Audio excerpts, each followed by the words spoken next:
So we've covered cover letters. Another important part of the application process is CVs, or I guess resumes as they call them in other areas of the world, which I see as the same sort of document.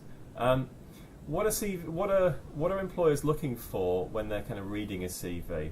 What are the kind of key things an employer is doing when they're looking at a CV? When an employer sees your CV, the first thing that is definitely going to stand out is the layout of the CV. Right. Make sure it looks good. Don't be inconsistent with your style. It's a minor point, but it is so key because obviously they want to see something that's appeasing their eye. Yeah. So make sure your bullet points are all the same size, the same style. Make sure there's no font inconsistency. That's just basic things that people get wrong a lot. So if you're going to do things, make them consistent, basically. Do you use a template yourself in terms of having key areas, and if so, what are those areas within a CV?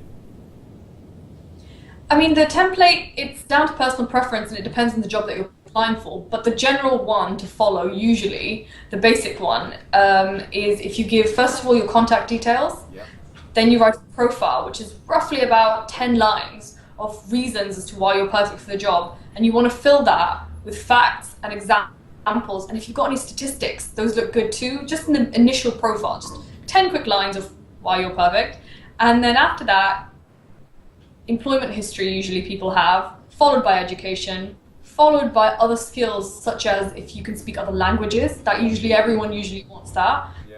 or if you have a driving license, what kind of driving license you have, that sort of thing, those sort of things, other degrees that you had maybe that weren't covered in your education.